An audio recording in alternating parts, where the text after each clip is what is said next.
할렐루야. 6월 첫 주를 맞이해서 이 아침 나오신 여러분들 주님의 이름으로 환영합니다. 오늘은 성령 강림 후 두 번째 주일이자 평신도 주일로 지키고 있습니다. 우리나라 서울의 한강을 가로지르는 다리가 31개가 있습니다. 모양도 다르고 길이도 다르고 또 용도도 다릅니다. 그렇지만 이 무거운 다리를 지탱하고 있는 기둥을 보면 밖으로 드러난 것도 있고 물속에 떠받치고 있는 기둥들도 있습니다. 하나님 나라와 교회도 그렇습니다. 보이는 사역자와 보이지 않는 사역자들이 있습니다. 사도 바울의 사역에도 보면 갱그리아 교회의 베베 집사가 그랬습니다. 보이지 않는 사역자였습니다. 많은 사람들을 돕고 후원하고 복음을 위해 사역하는 바울을 돕습니다. 마치 복음서에 보면 막달라 마리아처럼 여리고의 삭개오처럼 그리고 사마리아의 우물가의 여인처럼 가장 먼저 말씀을 받아서 말씀의 통로가 되고 지역마다 교회마다 복음 전도의 사명을 감당한 것입니다. 따라서 우리 감리교회에서는 18세기 이후에 웨슬리 목사님이 평신도 사역을 소중하게 여겼습니다. 당시에는 없던 평신도 설교자나 선교사나 속장을 훈련시키고 세웠습니다. 그러면서 성령 운동도 하고 교도소 개혁도 하고 노예 해방도 하고 빈민 구제 사업도 이루어가면서 사회 복음화를 추구했습니다. 그럴 때 평신도가 신앙생활의 주체가 될 수 있도록 그들을 돕고 독려하고 자라나도록 클래스와 밴드를 통해서 신앙 성장이 이루어지도록 했습니다.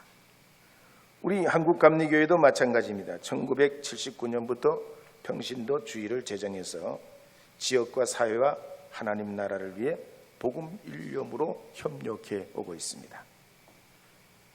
제가 2층에 있던 로비에 있던 테이블을 요즘 리폼을 하고 있습니다.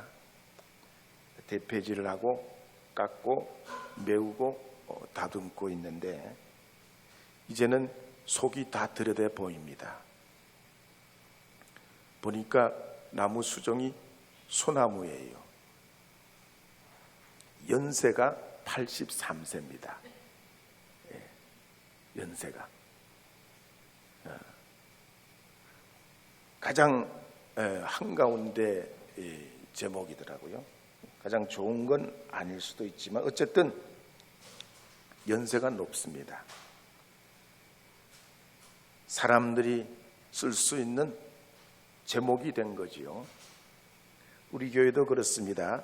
평신도 주일을 맞이해서 성령께서 하나 되게 역사하시는 이 사역을 통해 서로 협력하고 동력해서 지역 복음화가 이루어지게끔 하는 것이 우리의 사명입니다. 그러자면 신앙 생활을 실천하고 생활화해야 됩니다. 서로 사랑하고 화합해야 됩니다. 신자로서 사회적 책임을 지고 지역사회에 도움이 되도록 해야 됩니다.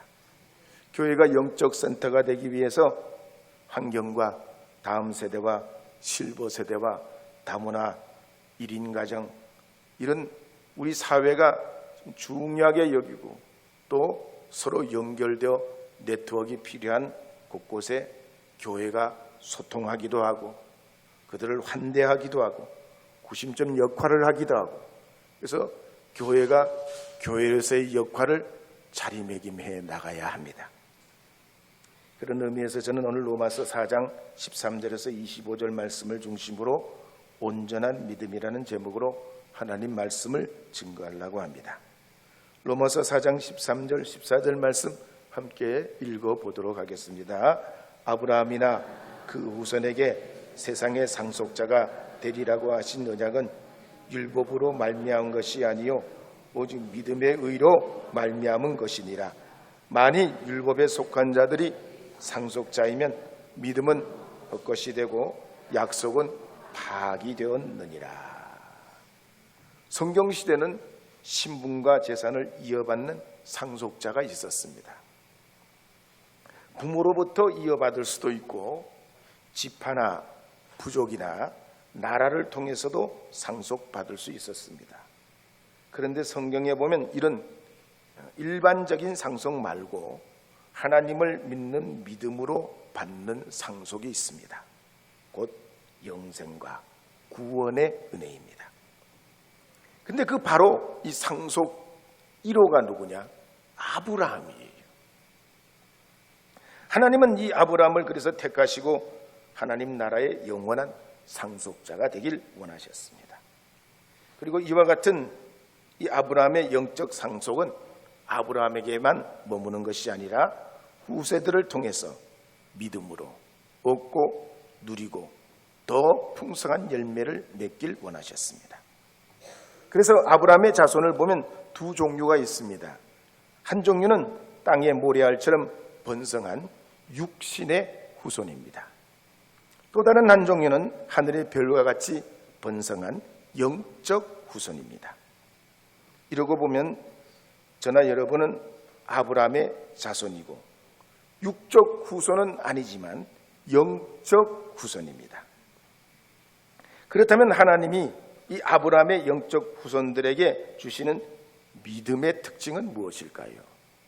첫째는 은혜로 굳건한 삶을 삽니다.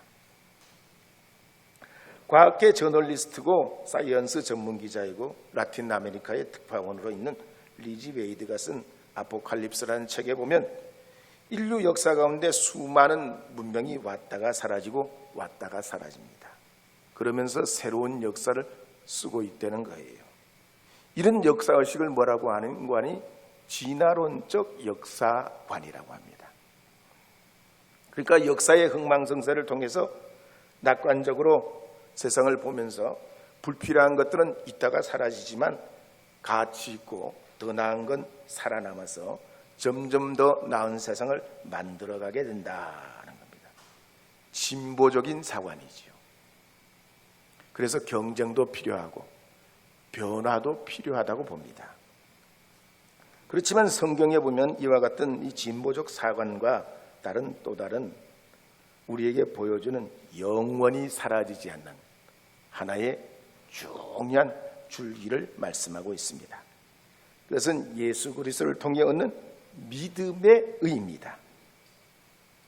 이 믿음의 의는 달라지는 것이 아니고 시간이 가면 갈수록 더 명확해지고 확고해집니다. 모든 이해관계와 우리의 죄와 불의와 저주를 뛰어넘는 하나님의 은혜를 경험하게 합니다. 과거나 현재나 미래와 같은 시간도 뛰어넘고 유전적인 DNA나 생물학적인 혈통을 초월하고 지역적이고 인종적인 한계를 뚫고 우리에게 임하는 하나님의 역사입니다. 마치 아브라함이 자기 몸이 죽은 것 같이 백세나되고 아내 사라도 태에 죽은 것 같이 됐지만 하나님의 약속대로 그들에게 아들을 허락하신 것입니다. 사람의 이성과 상식을 뚫고 넘어서 이삭과 야곱과 12지파를 통해 민족을 이루어 가시는 하나님의 대역사를 우리에게 말씀하고 있습니다. 이처럼 하나님의 은혜는 우리의 감정도 이성도 약함도 한계도 뛰어넘고 임하여 주셔서 죄인이 의인되고 멸망받고 심판받아야 할 우리들이 구원과 영생을 얻게 된다라고 선포하고 있습니다. 따라서 로마서 4장 18절 19절 말씀에 보면 이렇게 기록하는 말씀이 있습니다. 함께 읽어보도록 하겠습니다. 아브라함이 바랄 수 없는 중에 바라고 믿었으니 이는 내 후손이 이가 되리라 하신 말씀대로 많은 민족의 조상이 되게 하려 하심이라. 그가 백세나 되어 자기 몸이 죽은 것 같고 사라의 태가 죽은 것 같음을 알고도 믿음이 약하여지지 아니하고.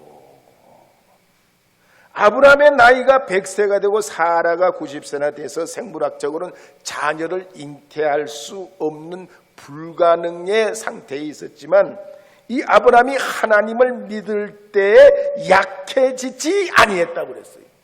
그 믿음이 있다가 없고 없다가 있는 듯 없는 듯, 때로는 있는 것 같기도 하고 때로는 없는 것 같기도 하고, 날씨에 따라 변하고 계절에 따라 변하는 게 아니더란 얘기입니다. 이와 같이 하나님이 주신 복은 윤리와 도덕적으로 공덕을 많이 쌓아가지고 어떤 자신의 삶에 덕을 입는 것이 아닙니다. 오직 하나님이 우리에게 주시는 의되신 하나님이, 그 하나님을 신뢰하게 될 때 주님이 역사해 주시는 복의 계보인 것입니다. 그래서 아브라함은 하나님이 백세해 주신 아들을 바치라 하실 때도 즉각 순종합니다. 사흘 길을 갑니다. 아들을 결박한 채 번제로 드리려 합니다. 그때 하나님은 아브라함아 부르시고 그 아이에게 손을 대지 말라 하시며 여호와 이레의 복을 주십니다. 이처럼 하나님은 우리를 하나님의 자녀로 삼고 바랄 수 없는 중에 바라게 하시고, 죽을 영혼도 살리시고, 우리의 가정도 살려주시고, 경제도 살려주시고, 지역도 살려내시는 하나님의 그 역사와 세계를 뚫고 오시는 그 은혜가 있다는 얘기입니다. 근래 세계 경제가 어렵다고 합니다. 코로나 후유증과 이란 전쟁 여파로 저성장, 고육과 고환율로 힘들다고 그래요. 그래서 우리나라의 대외경제정책연구원 KDI에서 발표한 자료에 보면 미국은 2%, 유럽은 0.9%, 영국은 0.8%, 일본은 0.7%, 러시아는 1%, 브라질은 1.8% 성장을 말하는데 우리나라는 2.5%예요. 놀라지도 않으시네. 이러면 잠이 확 달아나야 돼요. 왜? 일본은 0.7%인데 우리는 2.5%라니까요. 곱빼기도 더 돼요. 성장률이요. 본래 IMF에서는 우리나라 원래 경제 성장률을 1.9%로 전망했댔습니다. OECD에서는 1.7%로 전망했어요. 근데 올해 들어서 반도체가 대박 났잖아요. 반도체가 2.6%예요. 놀라운 일이에요. 뭐 어떤 사람은 뭐 반도체 회사에서 뭐 성과급을 많이 받아가지고 그놈들 나쁜 놈이다. 아니, 그래도 많이 생기니까 그런 일이 있는 거지. 아니, 내가 안 만든다고 그렇게 샘내면 안 되는 거죠. 그렇잖아요? 많이 버니까 많이 가져가는 거, 그럴 수도 있는 거지. 없어봐. 서로 그냥 지지고 발기는 것보다 낫잖아. 많이 벌어가지고. 그게 또 이렇게 저렇게 다 흘러나오는 거지. 그래서 이 모든 걸 우리가 계획도 안 하고 생각도 못 했는데 어떤 경제학 박사도 세계적인 석학도 이걸 알았더라면 전부 다 반도체 했겠지. 근데 이거는 누구도 알 수 없어요. 하나님의 은혜요, 하나님의 손길이요, 하나님의 축복이요, 이 민족을 붙들어 올리시는 하나님의 그 사랑인 줄 여러분 믿으시기 바랍니다. 역사가 아무리 수레바퀴처럼 굴러도 그걸 관통하는 하나님의 역사가 있다니까요. 그게 믿음의 역사예요. 요즘 축구대표 선수 중에 손흥민이가 슬럼프에 빠졌답니다. 시합을 하면 골이 잘 안 나와요. 과거에 이영표나 박지성이도 그랬어요. 슬럼프가 있어요. 스포츠 스타만 그런 건가요? 열심히 살아가는 사람들도 마찬가지. 슬럼프가 있어요. 신앙생활에도, 가정생활에도, 직장생활에도, 우리의 건강도 슬럼프가 있습니다. 활기를 잃게 되거나 자꾸만 우울해지거나 화가 나거나 다른 사람의 말에 귀에 들어오지 않고 마음이 점점 가라앉는 침체에 있을 수 있습니다. 그러나 하나님은 우리에게 은혜 주십니다. 소망으로 굳건하게 하시는 줄 믿으시기 바랍니다. 말씀으로 견고하게 하시는 줄 믿으시기 바랍니다. 우리의 심령을 든든하게 하시는 줄 믿으시기 바랍니다. 제 친구 목사가 나이가 그렇게 많지 않은 내 또래인데 귀가 잘 안 들린대. 다 안 들리는 게 아니라 한 약간 여린 음성 이런 게 잘 안 들린대. 여자들 음성이. 그래서 사모님이 뭐라고 그러면 딴 말씀 가끔 한대. 그래가지고요 보청기를 했대요. 보청기 할 수 있어요. 그렇죠? 그래서 저희가 그랬죠. 하나님이 목사님 세상 소리보다 하나님의 음성 많이 들으라고, 하나님 음성만 듣고 살라고 세상 소리 막아주시는 것 같다. 세상 소리 막아주시는 것 같다. 그래서 할렐루야 아멘이지요. 우리가 영적 세계를 모르면 모르지만 우리 이 인생이라는 게 역사가 시간이 가면 자꾸 약해지고 쇠해집니다. 그러면 세상 사람들처럼 나는 안 들고 나는 안 주고 그러면 안 되는 거죠. 하나님이 우리에게 가까워지는 영적 세계, 주의 나라를 사모하면서 하나님이 우리에게 주신 영원한 세계를 바라봐야 되는 것이죠. 그래야 마음이 허해지지 않는 것이지 자꾸만 젊은 20대, 10대 시절을 생각하면서 내가 왜 늙어? 내가 왜 아파? 내가 왜 이래? 내가 왜 이러면 안 되죠. 그래서 건강한 사람을 보면 식사도 잘하시고 잠도 잘 주무시고 배변도 잘하십니다. 영적으로 건강한 사람도 마찬가지. 예배 시간, 기도 시간, 찬양 시간, 봉사 시간, 남을 위해 쓰는 시간이 있습니다.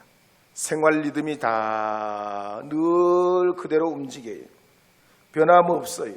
일정해요.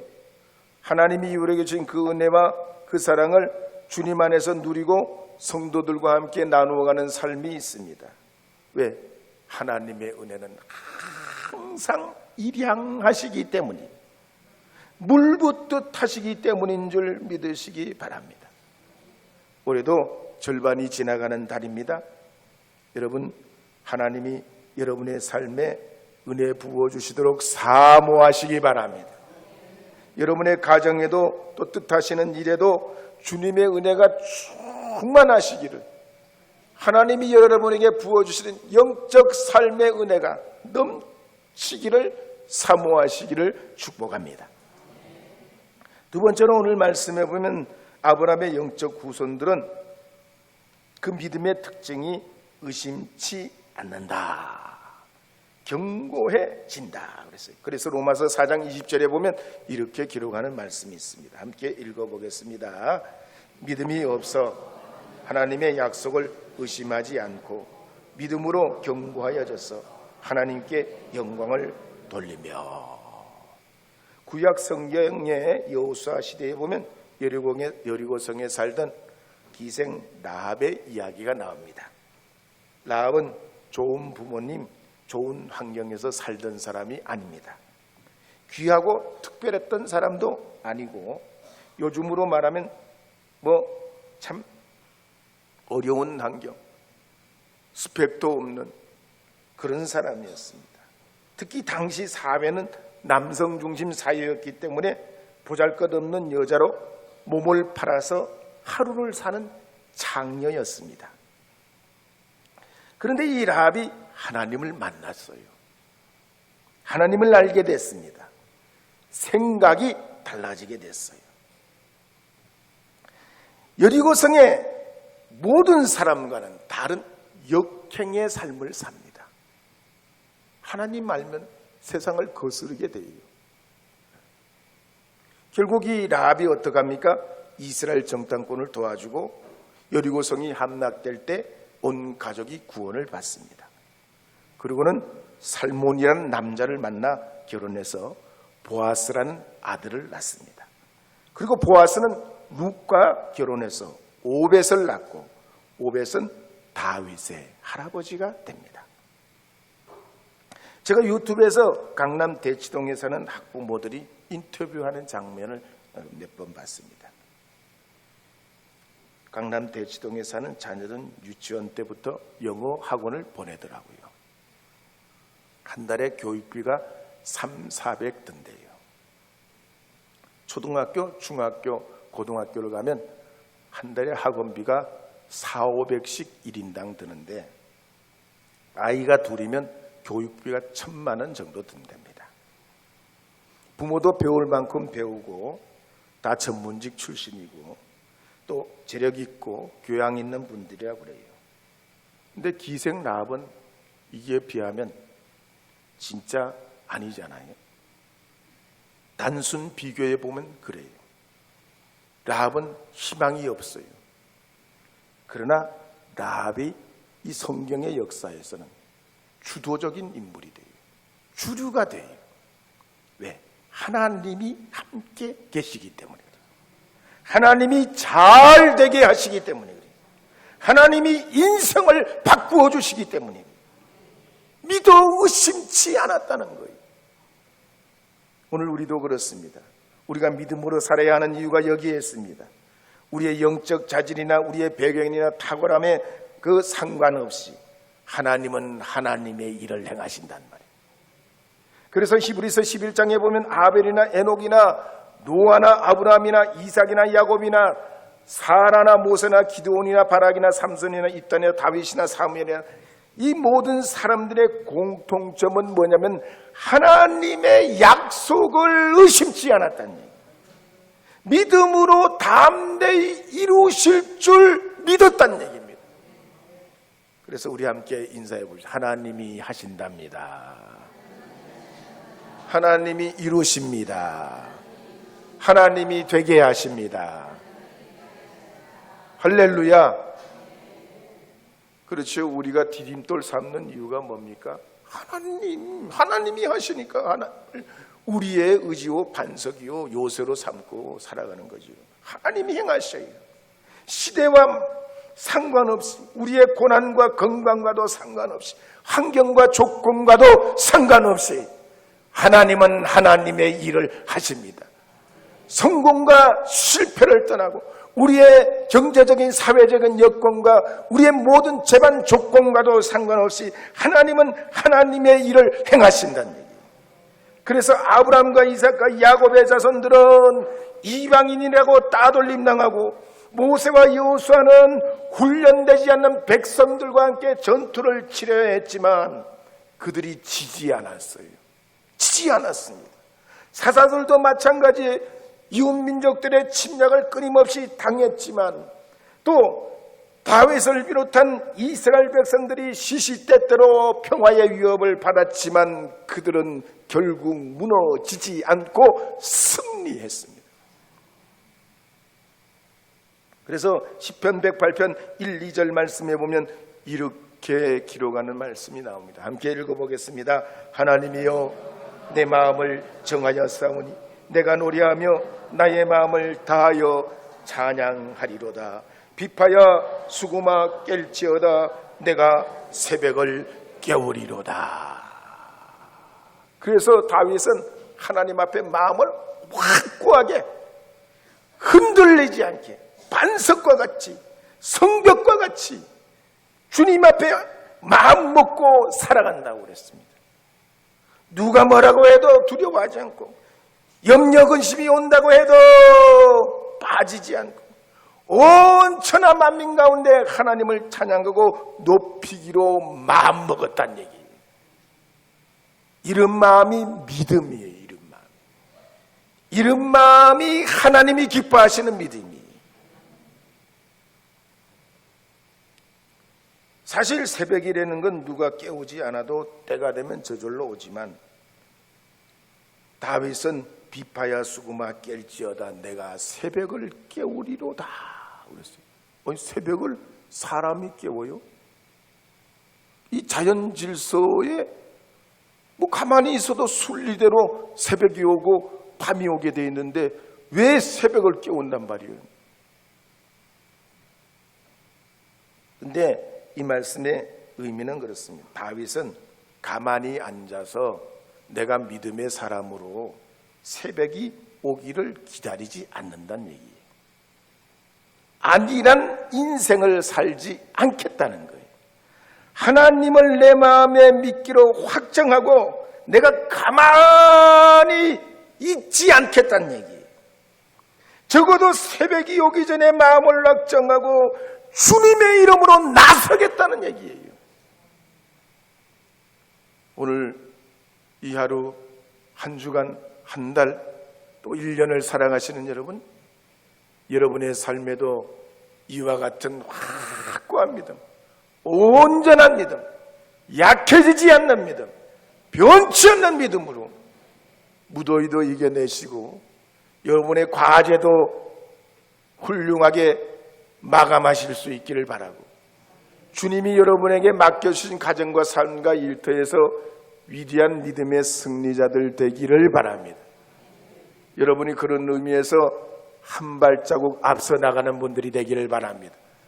뒤서가는 분들이 아니고 한 발자국 앞서 나가셔서 그 믿음으로 하늘의 면류관을 얻으시고 취하시는 주님의 자녀들이 다 되시기를 축복합니다.